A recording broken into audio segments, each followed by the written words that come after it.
अदम गोंडवी जी की पंक्तियां अगर कुछ इस तरीके से पढ़ें कि तुम्हारी फाइलों में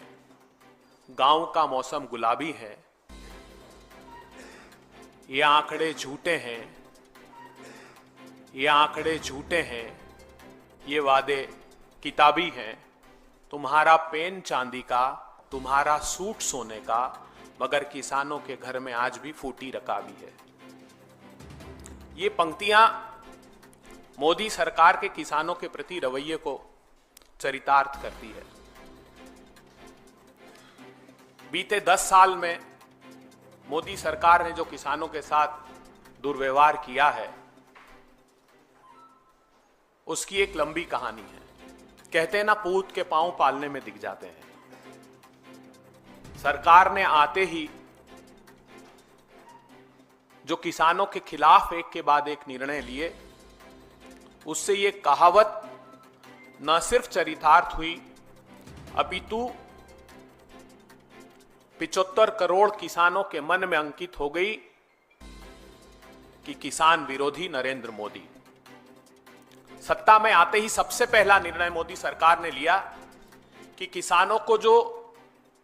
150 रुपए का बोनस धान और गेहूं पर प्रांत की सरकारें दिया करती थी समर्थन मूल्य के ऊपर,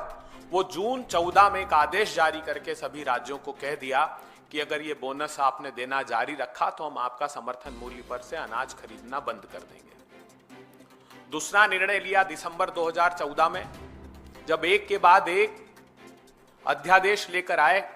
किसानों की भूमि के उचित मुआवजा कानून, जो कांग्रेस पार्टी ने, मनमोहन सिंह जी, सोनिया गांधी जी ने, सभी राजनीतिक दलों की सहमति से बनाया था, उसको रोकने के लिए 3 अध्यादेश लेकर आए। उसके बाद 6 फरवरी 2015 को सर्वोच्च अदालत में एक शपथ पत्र दिया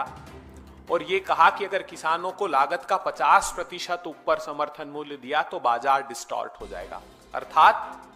व्यापारियों के साथ मोदी सरकार खड़ी हो गई और इस बात से साफ इनकार कर दिया कि वो 50% समर्थन मूल्य कॉस्ट के ऊपर देने को तैयार है।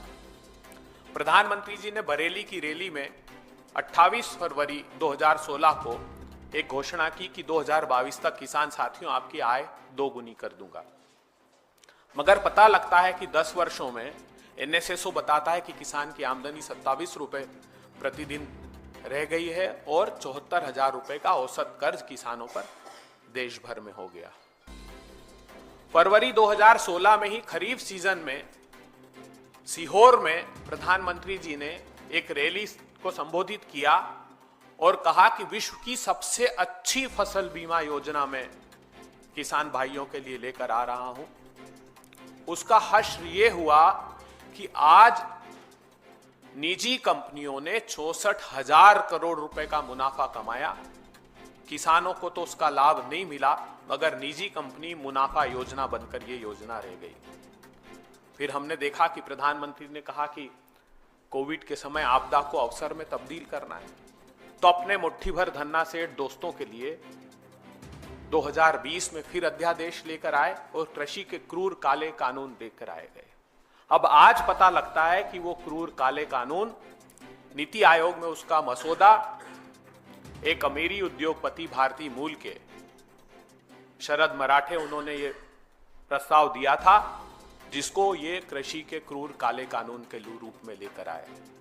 वो कानून भी इसलिए लेकर आए थे कि इसेंशियल कमोडिटी एक्ट में संशोधन करके वैल्यू चेन पार्टिसिपेंट्स को असीमित मात्रा में संग्रहण की अनुमति, भंडारण की अनुमति दे दें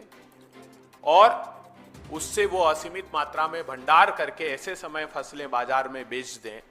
जब किसानों की फसलें आने वाली हो और प्राइसेस क्रैश हो जाए और किसानों को फसलों के दाम नहीं मिल पाए।